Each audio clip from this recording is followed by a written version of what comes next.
Salam, Bapak Ibu, Saudara yang terkasih dimanapun berada. Saya menyampaikan satu tema renungan singkat, yaitu pernikahan poligami di sorga. Mendengar temanya, apakah Anda tertarik? Atau justru Anda penasaran? Cermatilah uraian berikut. Joseph Smith, Jr., ia lahir tanggal 23 Desember 1805 di Sharon Smith, Amerika Serikat. Dialah yang mendirikan gereja The Church of Jesus Christ of the Latter-day Saints. Artinya, gereja Yesus Kristus dari orang-orang suci zaman akhir. Gerejanya berada di New York, Amerika Serikat, dan secara resmi disahkan tanggal 6 April 1830. Gereja ini yang disebut dengan Gereja Mormon masuk di Indonesia dengan izin kerja sebagai organisasi keagamaan tertanggal 11 Agustus 1970.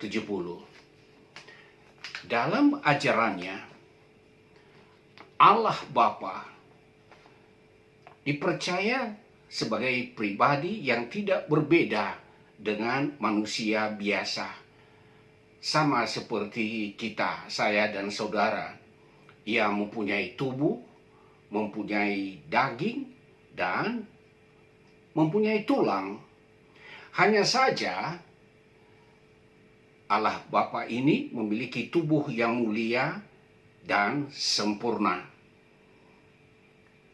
Ini jelas bertolak belakang dengan apa yang Yesus katakan sebagaimana ditulis dalam Yohanes 4 ayat 24. Allah itu roh, dan barang siapa menyembah Dia, haruslah menyembahnya dalam roh dan kebenaran.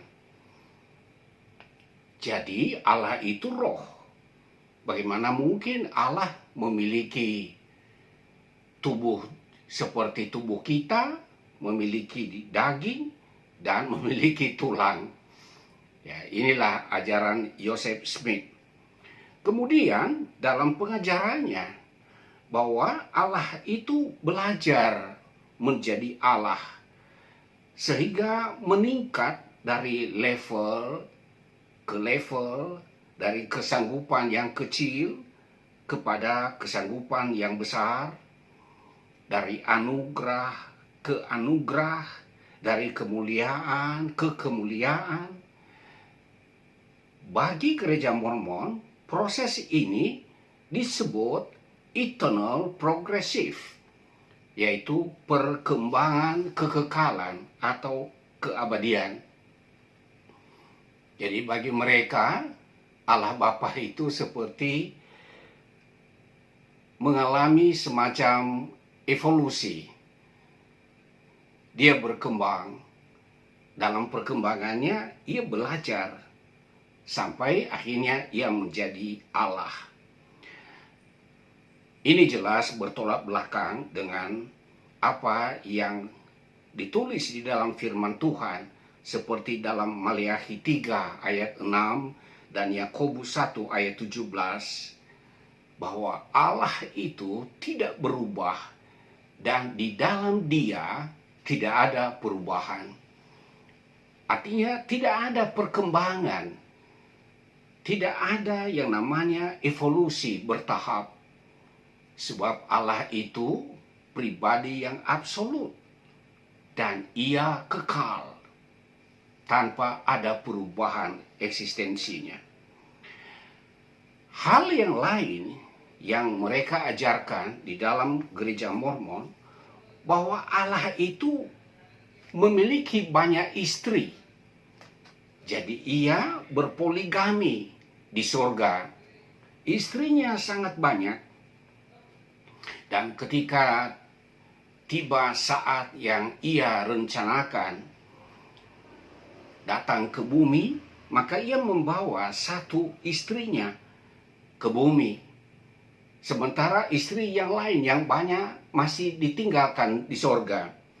Dan istrinya yang dia bawa ke bumi itu, itulah yang disebut dengan Hawa. Mereka sebutkan Hawa ini sebagai ibu kekal. Dan ketika Allah Bapa ini bersama istrinya Hawa, mereka mempunyai anak laki-laki dan anak perempuan yang kemudian menjadi leluhur umat manusia di bawah kolong langit ini. Setelah berlangsung sekian lama, ia kembali ke surga. Dan istrinya Hawa tadi ditinggal di bumi. Kenapa dia balik ke surga? Ya, karena istrinya di sana yang banyak menuntut. Kenapa kamu tidak balik-balik ke surga? Kami banyak di sini kesepian. Masa iya engkau meninggalkan kami begitu saja? Hanya satu istrimu yang kamu bawa ke bumi berlama-lama dengan dia. Akhirnya Allah ini yang disebut dengan Allah Bapa, dia balik juga ke surga untuk memenuhi keinginan istri-istrinya yang sangat merindukan dia. Hal ini kalau saudara membaca tulisan Bapak Jan Aritonang dalam buku yang berjudul Berbagai Aliran di Dalam dan di Sekitar Gereja, beliau menulis tentang seputar ajaran Mormon. Mereka memperhatikan dan memandang bahwa praktek poligami bagi manusia memiliki dasar yang sangat kuat.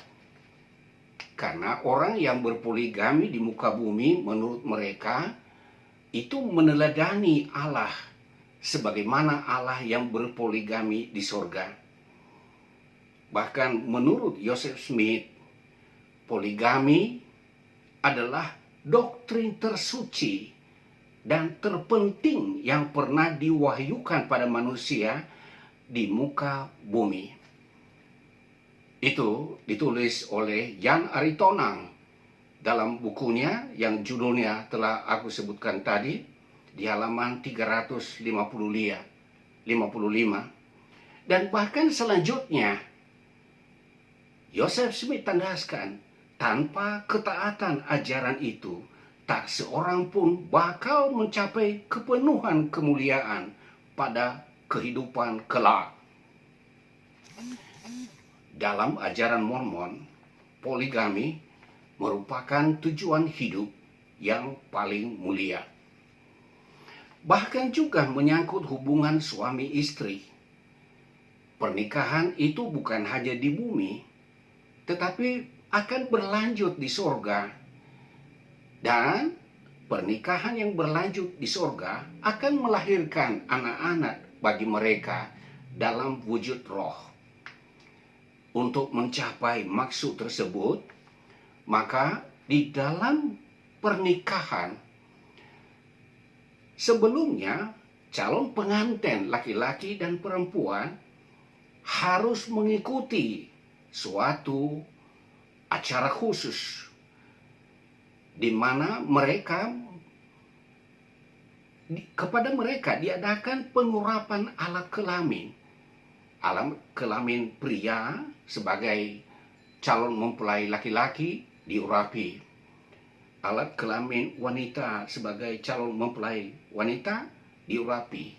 Tujuannya agar alat kelamin calon pengantin ini berfungsi baik, bekerja maksimal, dan bahkan nanti tatkala mereka meninggalkan dunia yang fana ini di sorga, mereka masih melanjutkan hubungan suami istri Dan di sana juga nanti mereka akan mempunyai anak-anak dalam wujud roh. Pernikahan semacam ini, praktek poligami seperti ini, jika kita timbang-timbang, agaknya memiliki kemiripan dengan 72 bidadari yang sedang menunggu para teroris yang mati syahid. Mereka yang memberikan diri sebagai pengantin dalam melakukan misi teroris, mereka berharap bahwa tidak sia-sialah kita mati karena pintu surga terbuka untuk kita, dan bahkan 72 bidadari yang akan memberikan kepada mereka pelayanan seks gratis. Ya, sehingga mereka termotivasi dan mereka menjalankan misinya tanpa takut. Apa sesungguhnya jawaban firman Tuhan atas ajaran-ajaran Mormon yang telah saya sebutkan tadi? Dan masih banyak ajarannya. Yang saya sebutkan ini hanya berbicara soal keberadaan Allah dan soal pernikahan dan poligami, dan ajaran mereka yang lain yang bertolak belakang dengan ajaran kekristenan sangat banyak. Apa yang harus kita pegang mengenai ajaran-ajaran semacam ini? Saudaraku, dalam Matius 22 ayat 29 menjawab pertanyaan orang-orang Saduki yang mengajukan pertanyaan kepada Yesus tentang seorang wanita yang sudah mempunyai suami, tapi kemudian suaminya meninggal, dan kemudian adik suaminya itu menikahinya lagi, dan akhirnya suami kedua pun meninggal juga, dan sampai berlanjut sampai 7 kali menikah dengan 7 bersaudara ini. Dan pertanyaan mereka, siapa di antara ke-7 orang itu yang menjadi suami perempuan itu pada hari kebangkitan? Sebab mereka semua telah beristrikan dia. Apa yang dikatakan oleh Yesus? Yesus menjawab mereka, kamu sesat, sebab kamu tidak mengerti kitab suci maupun kuasa Allah. Karena pada waktu kebangkitan orang tidak kawin dan tidak dikawinkan, melainkan hidup seperti malaikat di sorga. Jadi jelas di sini bahwa ketika orang sudah meninggal, di alam sana bukan lagi memiliki tubuh jasmani ini, melainkan memiliki tubuh rohani. Dan tubuh rohani ini bagaikan seperti malaikat-malaikat yang juga terdiri dari roh. Dan di dalam kehidupan manusia seperti malaikat yang memiliki tubuh rohani, sudah tidak mungkin ada pernikahan di sana. Jadi sangat jelas bahwa apa yang diajarkan oleh Mormon menyangkut poligami dan pernikahan di surga itu bertolak belakang dengan kebenaran firman Tuhan. Termasuk juga harapan para teroris yang mati syahid, yang mengharapkan bahwa pelayanan gratis dari 72 bidadari itu merupakan harapan yang mereka dambakan. Saudaraku yang terkasih, berdasarkan Alkitab, pernikahan yang Allah tetapkan adalah pernikahan yang monogami. Artinya satu suami dan satu istri. Sebagaimana Allah menjadikan Adam sebagai suami dan Hawa sebagai istrinya. Andai kata Allah menghendaki agar terjadi pernikahan poligami, maka bagi Allah tidak ada yang mustahil baginya. untuk menciptakan 1000 penolong bagi Adam, sehingga satu kali melahirkan sudah memiliki 1000 anak. Tetapi Tuhan tidak melakukan hal tersebut, melainkan Tuhan meletakkan dasar pernikahan monogami, satu suami, satu istri. Kalau demikian, mengapa terjadi poligami sebagaimana juga tercatat di dalam Alkitab dan khususnya di dalam Perjanjian Lama? Jelas, poligami yang terjadi demikian adalah pilihan hati manusia dengan alasan dan dasar-dasar tertentu. Kalau kita ingat tentang Undang-Undang Hammurabi menyangkut perkawinan, ini masa kurang lebih sebelum Abraham, di mana di dalam Undang-Undang Hammurabi seseorang suami atau pria diizinkan memiliki istri lebih dari satu atau berpoligami, tapi harus ada alasan yang bisa diterima, antara lain istrinya tidak baik kelakuannya, suami boleh menikah lagi, istrinya sakit-sakitan sehingga tidak bisa menjalankan kewajibannya, tanggung jawabnya sebagaimana mestinya.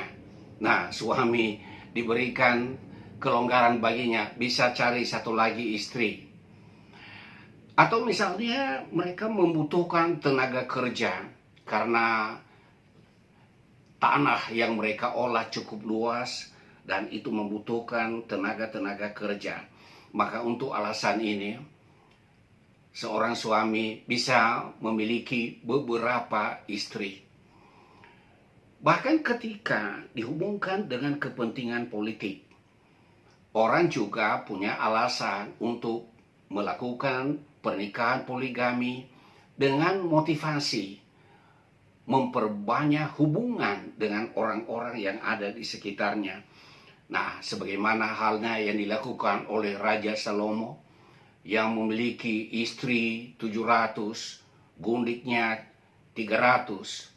Ini bukan karena ia laki-laki yang lebih super daripada pria yang lain, tapi ini ada kepentingan politik, sehingga dengan membangun hubungan keluarga dengan raja-raja yang ada di sekitarnya, di daerah-daerah sekitarnya, maka Salomo merasa dirinya berada di dalam lindungan para keluarga dari istri-istrinya.